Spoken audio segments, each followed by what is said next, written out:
estamos com mais um bloco do programa Direitos e Deveres. E eu estava aqui conversando com o Dr. Fábio umas histórias muito interessantes, né, que ele nos contava aqui, que aconteceram no projeto OAB Vai à Escola. Dr. Fábio, conte para o nosso telespectador, muito interessante. Como eu tinha dito a vocês, acontecem situações assim inusitadas e que a gente percebe o quão esses adolescentes são carentes de informações. Houve uma palestra há uns 10 anos atrás, numa escola de periferia, onde o tema escolhido e abordado foi sobre o aborto. E nesta ocasião nós estávamos inclusive com uma equipe multidisciplinar, porque além de advogados, existia uma médica que estava lá e uma psicóloga. E depois de abordar a questão do artigo 5º da Constituição, falar sobre o aborto em si, nas questões jurídicas e na questão médica, nós abrimos, como de costume, para que os alunos pudessem formular suas perguntas, esclarecer suas dúvidas. E houveram duas situações assim que marcaram esta passagem, né, que nós estivemos nessa escola. A primeira delas foi uma garota que ela perguntou assim: doutor, eu queria saber uma coisa de vocês.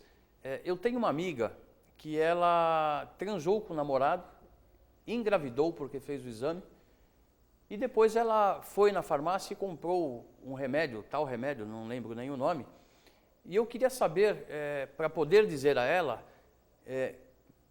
qual o perigo, né, dela ter tomado esse remédio, porque ela não abortou a criança. Qual o perigo dessa criança nascer com defeituosa, com alguma deformidade, né?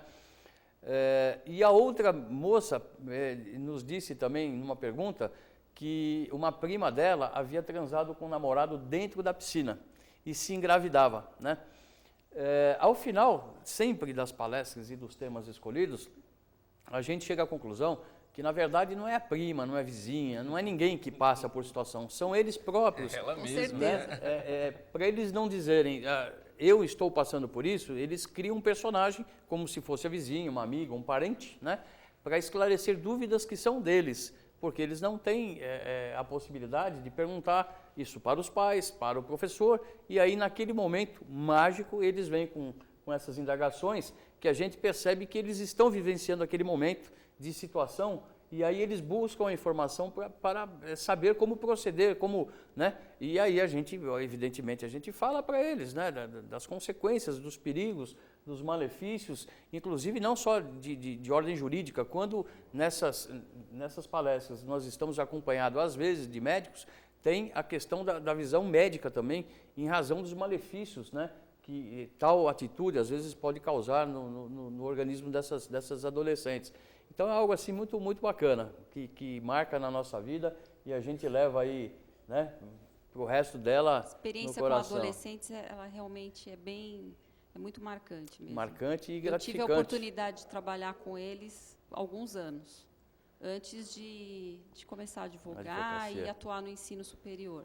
É realmente muito marcante, muito interessante mesmo. Agora imagina o alívio que você deu a essas pessoas com a resposta, né? O esclarecimento da dúvida. Você está com a cabeça a mil, né? Pensando, mas não tem com quem conversar. Alívio ou preocupação, né? Sim, diante da primeira pergunta. É verdade.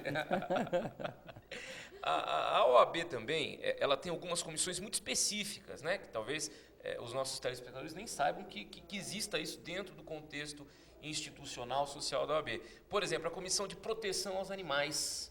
Verdade. Né? Muito interessante. A Comissão de Liberdade Religiosa. Né? Essas duas, eu gostaria que você comentasse um pouquinho sobre essas duas comissões. Verdade. Essa primeira comissão, que é de defesa dos animais, ela foi criada este ano, né? E tem à frente dela como presidente a doutora Maria Edi, uma colega assim, muito participativa da ordem e principalmente nas questões relacionadas aos animais.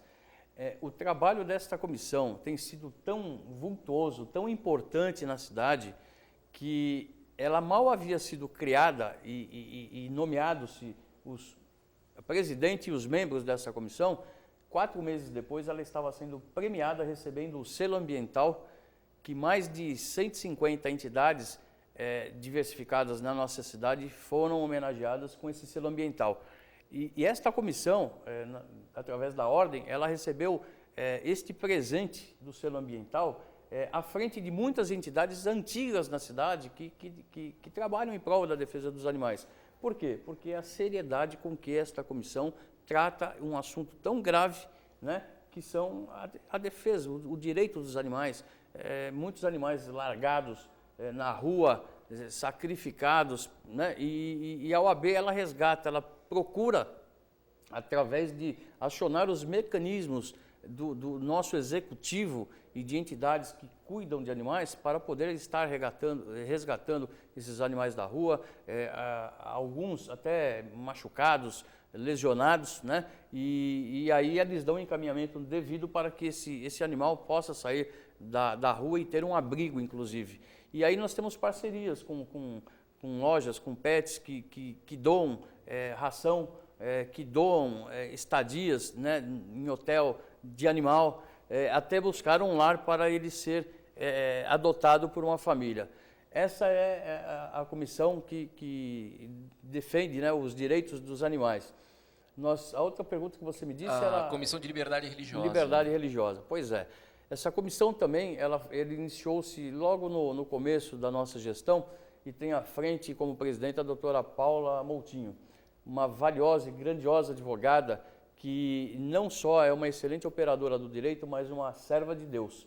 E todas as sextas-feiras, essa comissão, ela se reúne na sede da OAB com um grupo de advogados para compartilhar a palavra de Deus.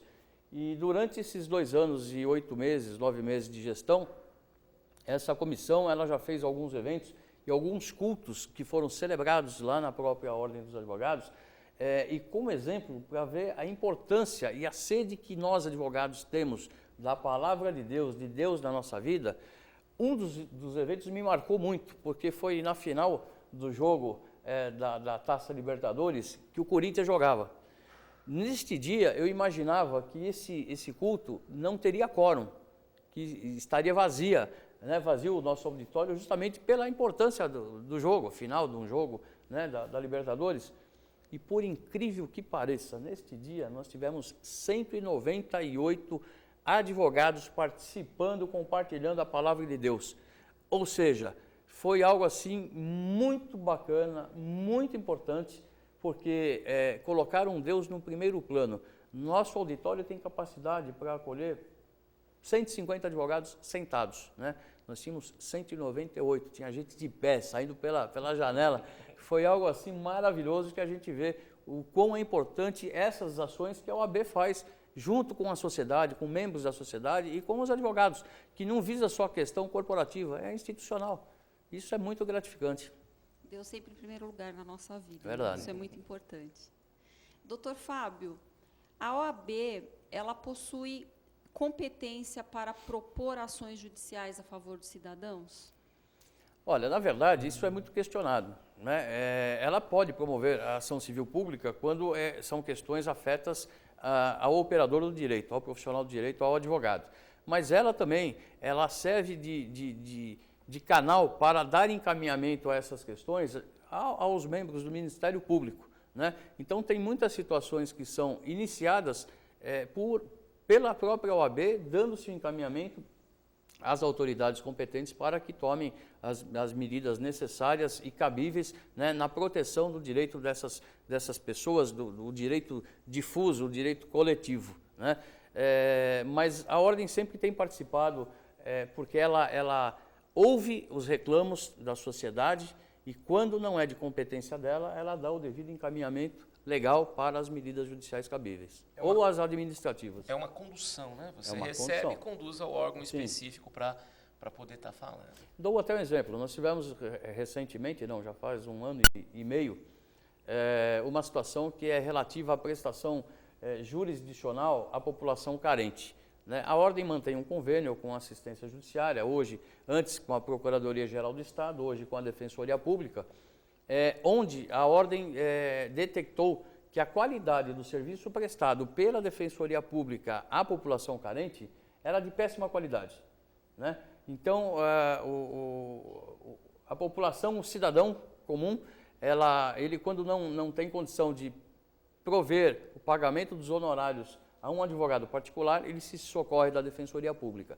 E chegando lá, ele não era atendido por defensor público, era por auxiliar administrativo, que não tem formação e competência profissional para poder dar esse atendimento. Enfim, e uma série de outras irregularidades. Por conta disso, a Ordem ela notificou a Defensoria Pública que prestasse os esclarecimentos necessários pela má qualidade da prestação jurisdicional à população carente. Evidentemente que ela não deu atenção, né, a este convite que nós fizemos a ela, e aí nós fomos obrigados a preparar, agir, né? agir. E encaminhamos uma representação ao Ministério Público. Hoje existe um inquérito civil tramitando na comarca de Guarulhos. Só para finalizar, foi a única subseção do Estado de São Paulo que teve a coragem de denunciar a Defensoria Pública pelo péssimo serviço prestado à população carente. Não, importantíssimo esse assunto. Parabéns. Eu até sugeri para a gente voltar falando um pouquinho mais, porque a gente está no final do segundo bloco já, né? Mas a gente pode voltar até explicando um pouquinho mais essa questão de defensoria pública, que é um tema muito interessante. Silmara? Então, vamos a um breve intervalo e lembrando a você que o nosso programa será reprisado sexta-feira, às 7h30 da manhã, no sábado, às 21h30 e domingo, às 22 horas. E se você quiser ser nosso colaborador, envie um e-mail para direitosedeveres@oabguarulhos.org.br ou ligue para 2468-8199. O programa Direitos e Deveres volta já.